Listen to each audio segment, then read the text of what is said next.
അന്വേഷണത്തിൽ ഇപ്പോൾ ഭീകരവാദികളെ കണ്ടെത്താൻ ഇത്ര 48 മണിക്കൂർ പിന്നിട്ടിട്ടും കഴിയുന്നില്ല എന്നതിനപ്പുറത്തേക്ക് എന്തുകൊണ്ട് കശ്മീർ പോലെ ഇത്രയും സൈനിക ബന്ധിതമായ ഒരു സ്ഥലത്ത് ആക്രമണം നടക്കുന്നു എന്ന ചോദ്യമാണ് പ്രധാനപ്പെട്ട കാര്യം. കഴിഞ്ഞ ഇത്രയും മണിക്കൂറുകളായി ആ ചോദ്യം ചോദിക്കാൻ രാജ്യത്തെ ബഹുഭൂരിപക്ഷം മനുഷ്യരും മാധ്യമങ്ങളും രാഷ്ട്രീയക്കാരുമെല്ലാം ഭയപ്പെടുകയാണ്. എൻ്റെ ചോദ്യം, എന്തിനാണ് പേടിക്കുന്നത്? നമ്മുടെ രാജ്യത്തെ സർക്കാരിനോട് ഞങ്ങളുടെ സെക്യൂരിറ്റി എവിടെ എന്ന് ചോദിക്കാൻ എന്തിനാണ് ഭയപ്പെടുന്നത്? രാഷ്ട്രീയ പാർട്ടികൾ എന്തിനാണ് ഭയപ്പെടുന്നത്? ഇന്ത്യയിലെ മാധ്യമങ്ങൾ എന്തിനാണ് ഭയപ്പെടുന്നത്? കേരളത്തിലെ മാധ്യമങ്ങൾ എന്തിനാണ് ഭയപ്പെടുന്നത്? അതെന്തിനും കുറ്റമാണോ സർക്കാരിനോട് എവിടെ സെക്യൂരിറ്റി എന്ന് ചോദിക്കുന്നത്? ഇതിനാണോ കശ്മീരിൽ നിങ്ങൾ ഇത്രയും 3 ടയർ സുരക്ഷ ഏർപ്പാടാക്കിയിരിക്കുന്നത് ചോദ്യം ചോദിക്കാൻ എന്തിനും ഭയപ്പെടണം? ആ ചോദ്യം ചോദിക്കപ്പെടാത്ത എന്തുകൊണ്ടാണ്? നിയമപരമായ വല്ല പ്രശ്നം അതിനുണ്ടോ? രാജ്യരക്ഷയുമായി ബന്ധപ്പെട്ട വല്ല ഇഷ്യൂ ഉണ്ടോ? രാജ്യദ്രോഹ കുറ്റത്തിൻ്റെ പരിധിയിൽ വരുമോ ആ ചോദ്യം?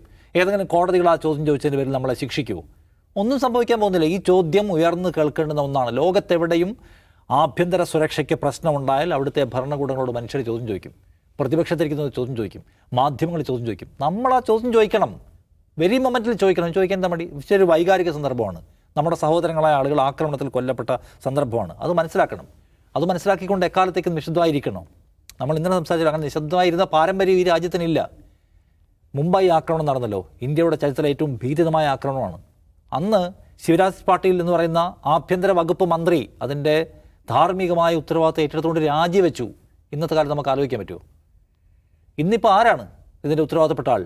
ആഭ്യന്തര സുരക്ഷയുടെ ഉത്തരവാദിത്തം MHA ഹോം മിനിസ്ട്രി നേരിട്ടാണ് അവിടുത്തെ സുരക്ഷാ കാര്യങ്ങൾ നിയന്ത്രിക്കുന്നത് ഇവിടുത്തെ കശ്മീരിൽ. അതുകൊണ്ടാണ് അമിത്ഷാ ആദ്യത്തെ മണിക്കൂറിൽ അവിടേക്ക് പോകുന്നത്. അമിത്ഷാ രാജിവെക്കണമെന്ന ആവശ്യം ആരെങ്കിലും ഉയർത്തുന്നുണ്ടോ? അതിൻ്റെ ഉയർത്തിയുള്ള കുഴപ്പം എന്താണ്? അമിത്ഷായാണ് അതിന് ഉത്തരം പറയേണ്ടതെന്നുള്ള ക്വസ്റ്റ്യൻ ഉയർത്താൻ എന്താണ് പേടിക്കുന്നതിനാണ്? അതാണ് ഇവിടുത്തെ ബേസിക് പ്രശ്നം, ഇന്ത്യ നേരിടുന്ന പ്രശ്നം. കാരണം എന്താണ്?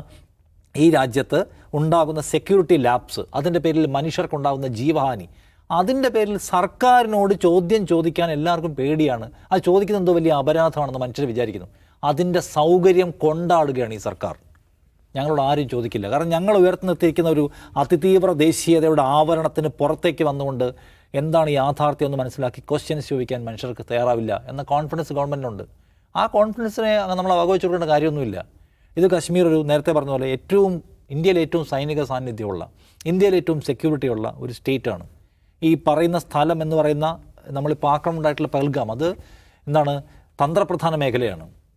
അവിടെ 3 ടയർ സുരക്ഷയുണ്ട്. എന്നിട്ട് എന്തുകൊണ്ട് ഈ ആക്രമണം ഉണ്ടാകുന്നു ഇപ്പം സാമ്ന ചോദിക്കുന്നു, അല്ലെങ്കിൽ ഇപ്പോൾ കർണാടകയിൽ ഒരു മന്ത്രി ചോദിക്കുന്നു. പട്ടാളം അവിടെയുണ്ട്, BSF അവിടെയുണ്ട്, ബോർഡർ സെക്യൂരിറ്റി ഫോഴ്സ്, CRPF ഉണ്ട്, പോലീസുണ്ട്. ഈ 3 സൈനിക പോലീസ് സംവിധാനങ്ങളുടെ, അർദ്ധസൈനിക സംവിധാനങ്ങളുടെ സുരക്ഷാ സംവിധാനമുള്ള ഒരു സ്ഥലത്താണ് ഇത് ഉണ്ടാകുന്നത്. ഇപ്പം ബൈസൺവാലിയുടെ കാര്യം പറഞ്ഞില്ല, അവിടേക്ക് പോകണമെങ്കിൽ നേരിട്ട് റോഡ് ആക്സസ് ഇല്ല, കുതിരപ്പുറത്തോ നടന്നോ പോകണം. അത്ര ഇടുങ്ങിയ സ്ഥലമാണ്. അവിടെ പെർ ഡേ 2500 പേര് പോകുന്ന സ്ഥലമാണ്.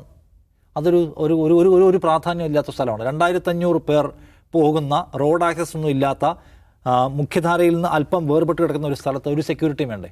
അപ്പോൾ കശ്മീരിലെ രാഷ്ട്രീയക്കാർ തന്നെ പറഞ്ഞു, നേരത്തെ ഇതുപോലെ പരാതി ഉണ്ടായിട്ടുണ്ട്, ആ സമയത്ത് ഒരു ക്യാമ്പോ ഔട്ട് പോസ്റ്റൊക്കെ വെച്ചിരുന്നു, ഇപ്പോൾ അതുമില്ല. അത് ഉത്തരം പറയേണ്ട കാര്യമാണ്. 2500 ടൂറിസ്റ്റുകൾ രാജ്യത്തിൻ്റെയും ലോകത്തിൻ്റെയും വിവിധ ഭാഗങ്ങളിൽ നിന്ന് വരുന്ന ആളുകൾക്ക് ആക്സസ് ഇല്ലാത്ത, അതായത് മെയിൻ റോഡ് ആക്സസ് ഇല്ലാത്ത ഒരു സ്ഥലത്ത് ആളുകൾ പോയി വരുന്നുണ്ടെങ്കിൽ അവിടെ മസ്റ്റ് ടൈം സെക്യൂരിറ്റി വേണ്ടേ? അതിൻ്റെ ആൻസർ ആരാ പറയണ്ടേ? മിനിസ്ട്രി ഓഫ് ഹോം അഫയേഴ്സ് പറയേണ്ട മറുപടിയാണ്. ഇല്ല, പ്രധാനമന്ത്രി നരേന്ദ്രമോദി ഗുജറാത്ത് മുഖ്യമന്ത്രി ആയിരിക്കുമ്പോൾ നടത്തുന്ന പ്രസംഗം ഇപ്പോൾ സോഷ്യൽ മീഡിയയിൽ വൈറലാവുന്നുണ്ട്, എല്ലാവരും കണ്ടു കാണും. ആ പ്രസംഗത്തിൽ അദ്ദേഹം പറയുന്ന ഒരു കാര്യമുണ്ട്, അതിർത്തികൾ മുഴുവൻ നിങ്ങളുടെ കയ്യിലല്ലേ, സുരക്ഷ മുഴുവൻ നിങ്ങളുടെ കയ്യിലല്ലേ, അവിടെ നിന്ന് ആളുകൾ വരുന്നതിൻ്റെ ഉത്തരവാദിത്വം നിങ്ങൾ പറയണ്ടേ?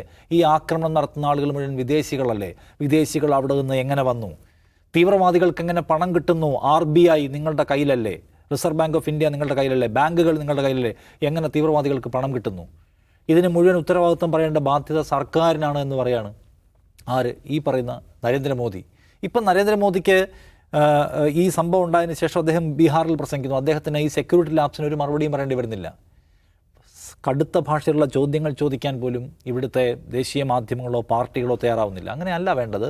ഒരു വശത്ത് അന്വേഷണം നടക്കുന്നു, ഈ ആക്രമണം നടത്തിയ ഭീകരവാദികൾ ആരായാലും അവരെ കണ്ടെത്തുക, നിയമത്തിൻ്റെ മാർഗത്തിൽ ശിക്ഷിക്കുക, ശക്തമായ സന്ദേശം ലോകത്തിനും ഭീകര സംഘടനകൾക്കും എല്ലാം കൊടുക്കുക എന്നത് പ്രധാന കാര്യമായിരിക്കെ തന്നെ എന്തുകൊണ്ട് കശ്മീരിന് 2019 നടപ്പിലാക്കിയിട്ടുള്ള 370 എടുത്തു കളഞ്ഞതിന് ശേഷം നിങ്ങൾ അവകാശപ്പെടുന്ന സമാധാനം എവിടെ എന്ന ചോദ്യത്തിനൂടെ ആൻസർ ചെയ്യപ്പെടണം. എത്ര ആൾക്കാർ ഈ 2019 ശേഷം അവിടെ കൊല്ലപ്പെട്ടിട്ടുണ്ടെന്നതിൻ്റെ കണക്കെടുത്ത് പരിശോധിച്ച് നോക്കുമ്പോൾ ഈ അവകാശവാദങ്ങളുടെ പൊള്ള എത്രയാണെന്ന് മനസ്സിലാവും. അതുകൊണ്ട് വസ്തുത പറയാൻ, സത്യം പറയാൻ, ഇതിൻ്റെ ഉത്തരവാദിത്വം ഏൽക്കാൻ നമ്മൾ ഈ സർക്കാരിനോട് നിരന്തരം ആവശ്യപ്പെട്ടുകൊണ്ടിരിക്കണം. അതിനകത്ത് ഒരു വൈകാരികതയും ഒരു ഭയപ്പാടും തടസ്സമാകാൻ പാടില്ല.